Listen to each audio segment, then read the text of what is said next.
This is your Wednesday Daily Delivery. I am Michael Rand. Hope everyone's having a good one out there. Get your shovels out, get your snow blowers out. I did mine on Tuesday, right when the snow was just about done, and it was not the storm of the century that everybody kept talking about. But there was plenty of it out there. I pulled my kids in a sled down to a playground after work on Tuesday yesterday, and it was cold. It was not the nicest of days, but they wanted to go outside. They insisted they did, and then as soon as we got there, they saw how cold it was, and they wanted to go back not long after that. So pulling 3 kids in a sled, that was part of my winter exercise routine on Tuesday. The Wild got some winter exercise as well. We'll talk about that here in a little bit. We'll visit with Ben Goessling from the Star Tribune. He will join me here in a little bit. Of course, covers the Vikings for the Star Tribune. He had some good thoughts and good perspectives on Kirk Cousins. We got into a little bit of some of the trade speculation, what makes sense, what doesn't make sense. And he offered up some impressions so far of Kevin O'Connell, the new Vikings head coach, and kind of talked through, now that the staff is essentially in place, they've hired a special teams coordinator, they've hired an offensive coordinator, they, of course, had previously hired a defensive coordinator, kind of getting down to the business of setting this roster, figuring out how this is going to work. So Ben had some good perspectives on that. Patrick Reusse column you really need to read. I'll touch on that in a little bit too, as well as setting up tonight's Gophers Badgers men's basketball game. Some intrigue in that one for sure. But first, what did I miss? As I alluded to at the top, I'm going to start with the Wild in this case. Lost 4-3 to Ottawa on Tuesday night. Ottawa, one of the worst teams in the NHL. A disappointing start for the Wild, some disappointing moments along the way, and some concerns I have that are going to show up here in this abbreviated second half schedule where they're trying to play, I think, 40 games in 77 days, something like that. One, they've got some banged up players. Zuccarello missed the game the other day. It looks like Eric Sinek doesn't quite seem like himself lately, so kind of their depth will be tested. I think that's maybe the least of their concerns, because I think their depth has been good. Their depth really showed the other day against Edmonton when they had 7 goals up and down the lineup, but some problem areas there. A bigger one to me though was another poor start by Cam Talbot, their goalie. And, Talbot had been on a good run before these last few games, has now, I believe, lost 3 in a row. I think they've given up 13 goals in those 3 games that Cam Talbot has played.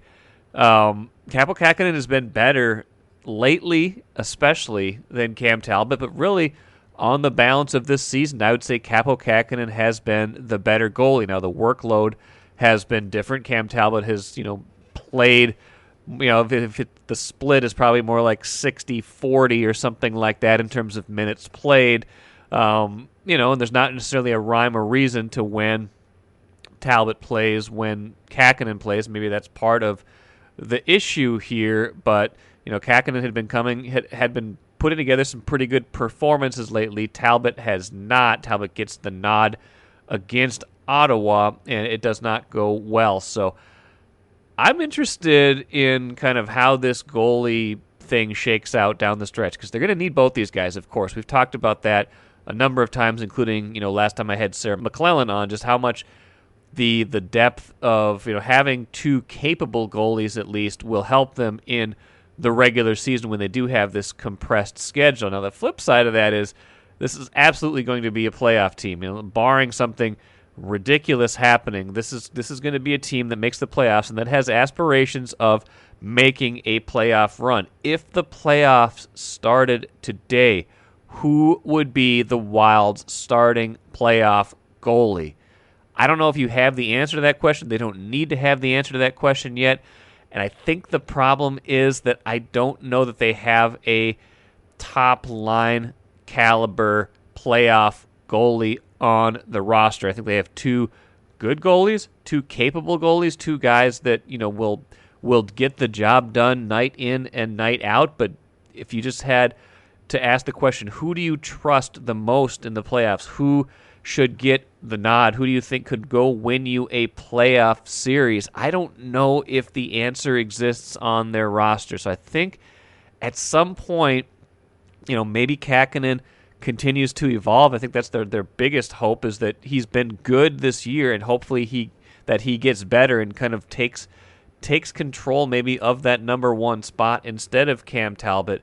But aside from that, if you're kind of going to this back and forth, one of these guys is hot, one of these guys is cold thing towards the playoffs. I mean, we've seen that with the Wild in the past, where they've had two goalies, kind of treading back more into their deeper history. That's good. That's just problematic to me. I don't think it's something they're going to solve this season. But long term, I feel like they're going to need to figure out who is their number one goalie. How do they define their number one goalie? Because that is something that a playoff team, a Stanley Cup contending team, needs to answer. And I don't think they have that answer right now. Take a playcation to Mystic Lake for 24/7 gaming, fun restaurants and bars, and luxurious hotel rooms. And join Club M to bask in the rewards. Follow the lights to Mystic Lake, where every day is play day. I'd like to welcome back Ben Goessling onto Daily Delivery. Probably going to give Ben a break for a while after this, but still just a little bit of scattered news coming out of Vikings land. Sounds like all the pieces are in place, Ben. Pieces are in place with the coordinators. We might get into a little Kirk Cousins stuff, but let's not start there. I don't think that's worth spending too much time on yet. That's going to have another few weeks to swirl around before anything can really happen anyway. But Ben, Kevin O'Connell's choices for offensive coordinator, defensive coordinator, special teams, everything's kind of filled out now. As you kind of look at his staff, what does that tell you about any kind of direction they might want to go, and kind of what he's looking for in his coordinators and assistants, things like that? Because I guess the thing that jumped out to me is he's, like a lot of coaches do, he's going with people that are pretty familiar to him and poaching a little bit from that Rams staff, or at least from people he knows from the Rams. Yeah, I mean, I think the takeaway is he wants to be the Rams in a lot of ways. Offensively, I think it's going to look very much like what Sean McVay did, and that's no secret. That's, I think, the reason they were interested in bringing him in is they want to bring that scheme to Minnesota. But defensively, the Rams have been on the cutting edge as well. A lot of the stuff that Brandon Staley did before he went to the Chargers, which obviously comes from Vic Fangio, that's what brings you Ed Donatel. That's why I think the Vikings were interested in him. That's why Kevin O'Connell was interested in him, is how can we bring that scheme to Minnesota and base a lot of what we're going to do off of those ideas, which probably means a 3-4 in the front seven. That's probably the big takeaway. Though when I asked Kevin O'Connell about it, he pointed this out, and I agree with it, that you spend so much time in nickel that it's not probably that different. But you're going to see some differences on the back end too, with some of the coverage things they want to do. Lighter boxes probably being one of the approaches, and let's try to take away the pass. Let's try to take away big plays. I mean, make quarterbacks beat us downfield. And if Aaron Rodgers at the end of his process of deliberating about his future and decides to end up back in Green Bay, the Vic Fangio defense has given him a lot of trouble over the years. So there are different ways to vex the quarterback who has vexed you. And Mike Zimmer had one. Vic Fangio has had one as well. So I think a lot of what they are trying to do with Ed Donatel, former Green Bay Packers defensive coordinator Ed Donatel, is to try to copy a lot of that scheme that Fangio, Brandon Staley, and people like that have run over the last few years here.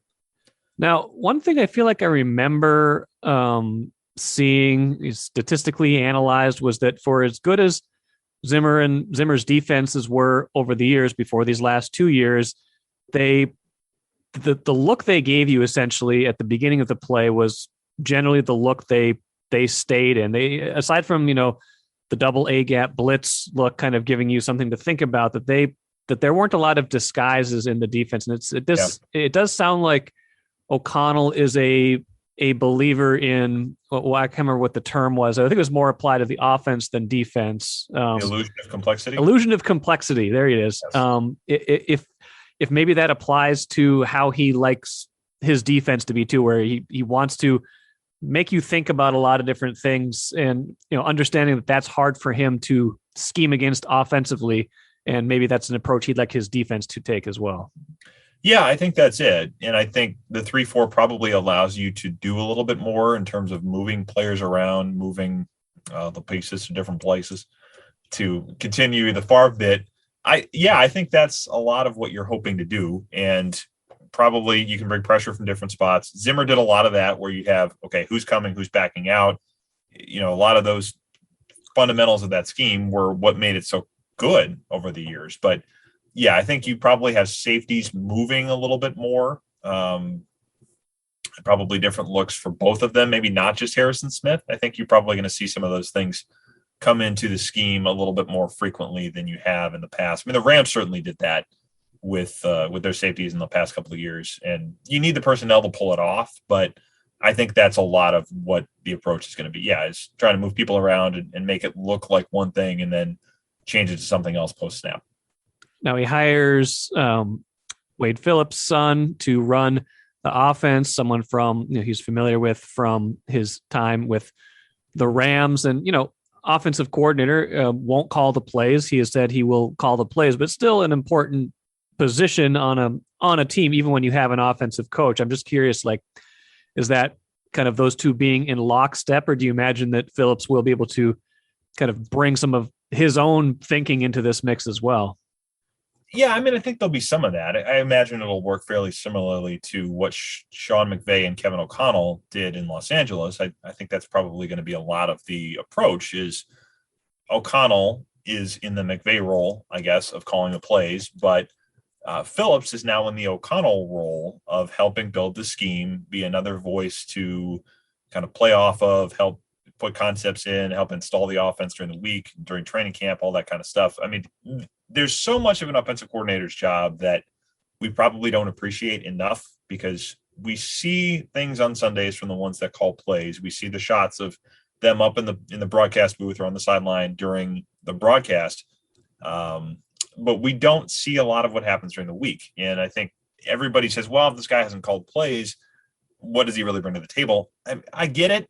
Calling plays is an art. I think there are people that are better at it than others, and it takes a little time to get used to it and get into a rhythm with it. But there's a lot that goes into planning, orchestrating, coordinating an offense that we don't see happen on Sundays. So I think that part of what Wes Phillips brings to the table is going to be a lot of why he's here and a lot of what they expect him to be able to do.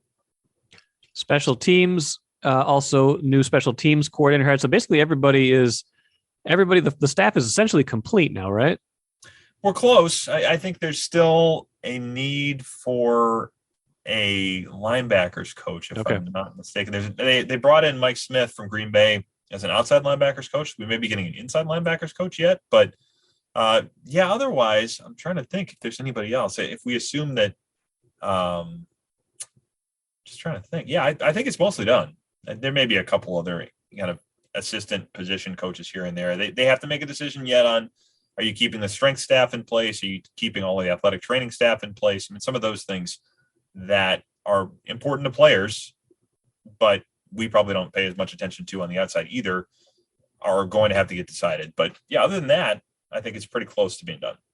Special teams were better last season under Ryan Ficken, and he's gone now to the Chargers, if I'm not mistaken. That was kind of some of the churn where you're kind of between coaches and you're not sure exactly what's going to happen. He leaves for that role. Might have been somebody O'Connell would have been tempted to keep, but he does end up hiring his own guy anyway.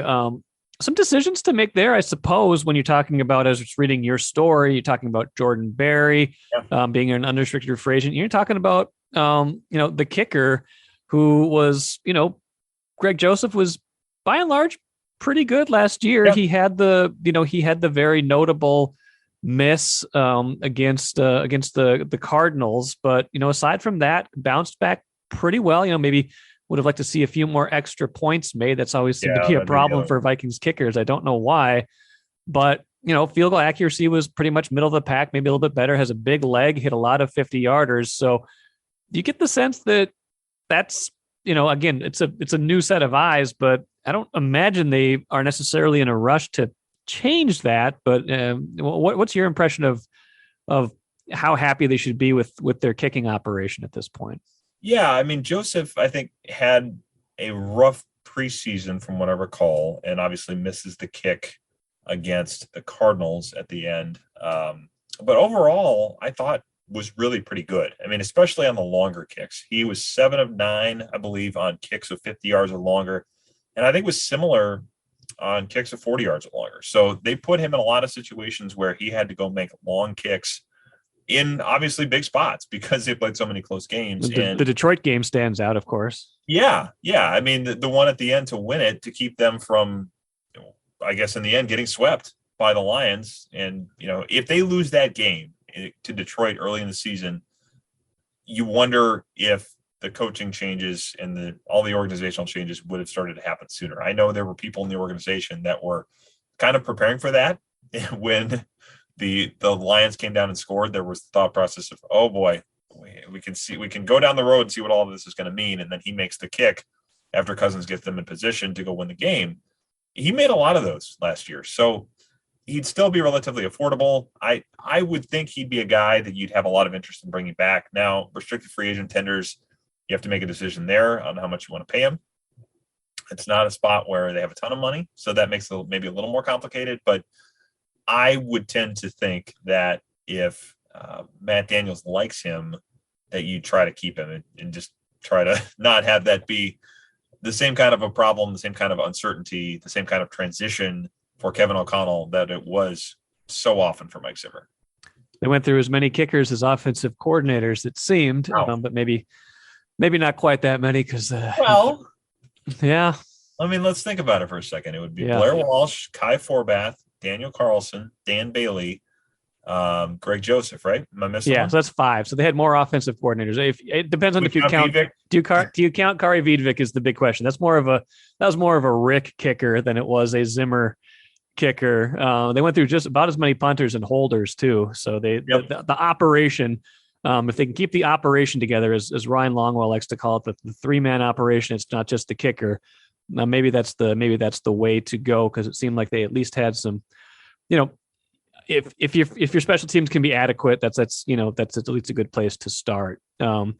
Couple more things for you, Ben. I'm not going to bore you with Kirk Cousins stuff, but our friend Judd Zulgad floated the idea that Carolina has made a call to the Vikings about Kirk Cousins. If you're doing the math, you might assume that would involve a Sam Darnold return, because Sam Darnold has a guaranteed contract. It's about $18 million. It's that 5th-year option. Ben, that doesn't make much sense to me. I don't know about you. The idea of that, or a Cleveland trade that involves Baker Mayfield, aren't you just better off at that point keeping Kirk Cousins for one more year and trying to have a good year and see what happens after that?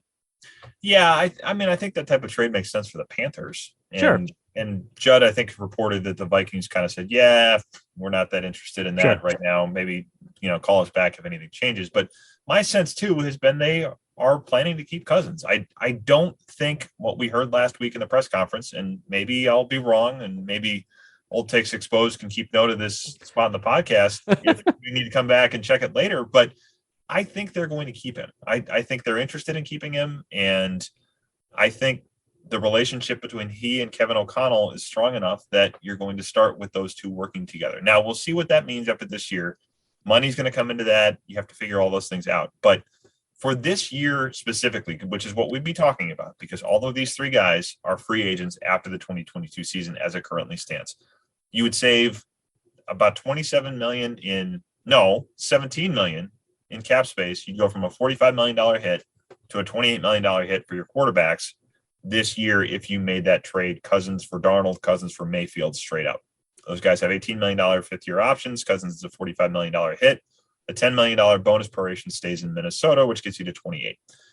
I don't think that $17 million of cap space is going to be enough for the Vikings to contend this season, given the fact you would be taking a significant drop at quarterback from Kirk Cousins to either one of those guys. I just don't think for the Vikings in 2022, it makes a ton of sense unless you felt strongly enough about either of those guys who are both younger than Kirk Cousins that you say, we're going to build around this quarterback for the foreseeable future. Maybe if you had that, you'd say, okay, let's make the deal. But other than that, I'm not sure it makes a ton of sense. And I don't know that they're going to look at that situation and say, we want one of these guys over Kirk Cousins. I can't really imagine, like, neither is as highly touted as both of those guys were coming in, both very high picks in the draft. And neither one of them really does much for me, or has that kind of, is a dynamic enough player to make you think, let's build around this guy for the future. Yeah. So I don't know what kind of Kirk Cousins trade would make sense, but I think to your point, I'm becoming more and more convinced as time goes along that you're right, that he's here at least in 2022, and then we kind of see what happens from there. Last thing, what's just your overall impression of O'Connell so far? You've kind of had a few days to let the news conference marinate, to kind of like see the moves he's making, to kind of think about the direction he's talking about taking this thing. What's just your overall take on Kevin O'Connell from what you've seen so far?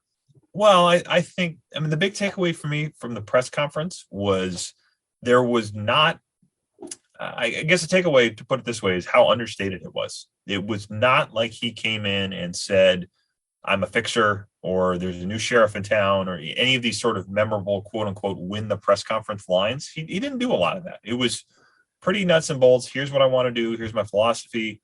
Here's how I want to use certain players. Here's how I want the scheme to look. He did not strike me as a guy that felt like he needed to come in and make some big headlines on day one to try to tell everybody something has changed. And some of that may be a credit to what happened before with Mike Zimmer and Rick Spielman, that you're not coming in and talking about some massive course correction, some massive rebuild. I think you could probably look at it a little bit of it that way, but some of it might just be O'Connell's personality as well. Of, I know what I want to do. I come from a system that has worked. I come from a coaching tree that has produced a lot of good coaches in the last few years, and I have every intention of being the next one in that line. Yeah, so that's kind of the takeaway I had too, that I don't think you're going to see a lot of big personality from him necessarily. Not that he's totally bland, but that he's going to be he's going to recede a little bit into the background and kind of be a football coach and hopefully a decent one for us to deal with. And he'll give reasonable answers, but he's not going to be this headline grabber that, maybe someone like a Harbaugh would have been. He's just not that outsized personality. Yeah. And I think that was a goal. I really do. I think that's what made the Harbaugh thing feel like it was such an interesting fit. A puzzle piece. Yeah. What was the phrase that Childress used? A programmatic non-fit? Programmatic non-fit. Yeah. Which is, that's one of them. Yeah. Programmatic. Yeah. Non-fit. It felt like a programmatic non-fit based on where they have talked about going. And I think a lot of what you see from Kevin O'Connell is sort of this, I'm going to stay even. At least that's how he's talked. And there's, probably some California cool in there, I suppose. But the other guy that had a lot of that approach was Kevin Stefanski. I think that's a lot of what everybody liked about him, was that there's not these big swings in the vibe of the team. It was, okay, we win, let's keep moving forward. If we lose, let's get it fixed and let's move on. But we don't need to be reacting to everything with sort of this big change in the way we do things every week. And I don't think that Mike Zimmer was doing that specifically, but I think just that feeling of, how is he going to react was probably a lot of what they were trying to kind of pivot away from. Yeah. And they've talked about that. That's no secret. We've written it. I think there was a desire to go a different way. And I think a lot of the personality he brings to it is going to be in that direction that they're talking about going. Yeah, I think Zimmer wore his emotions on his sleeve a little bit more at times than O'Connell probably would. There was what was it? Was it this year that he had the halftime where he said, other than that, it's been great? Was Where they think that was this year during one of the a TV broadcast. Yeah, it was the TV halftime thing where you ran through 5 things you didn't like. Yes. I said, other than that, it's been great. So, I don't think you're going to get that from a Kevin O'Connell. Last thing quick before you go, as we kind of think about how long it might be till I talk to you, it's what's kind of the timeline here for next steps? Now that they've got their head coach, they've got all their coordinators. The league year doesn't start for another 3 weeks or so. This probably just hopefully gets a little quiet here for a little while, as we think about it. Not really. It's not going to get that quiet because you have, the combine is already in the February schedule, messes me up, but the combine's the first few days of March. So the combine is less than 2 weeks away already. And free agency starts March 16th. They have $16 million of cap space to clear between now and then. And then you have to get ready to go for free agency when you have a number of decisions to make on a lot of one-year players that were on your roster last year. So there's going to be a lot of business for them to do. There's going to be a lot for them to do internally. I would expect that it'll be quiet for about a week. Normally this is a longer stretch where it's quiet, but it's we're not too far from things cranking back up. And then the draft is right around the corner, and then they can actually start their offseason program early because they have a new coach. So no, it's we're just going to keep rolling here. There's really no end in sight to any of it, but that's the NFL. That's how they like it. So we all just get on the train and keep going. 12-month season, baby. Well, always appreciate your time. We'll be watching for whatever news emerges here in the next few weeks, and we'll talk to you soon, I guess. All right, thanks. Good stuff from Ben, as always. A postscript to that, since I spent a lot of time talking about Aaron Rodgers on Tuesday's show.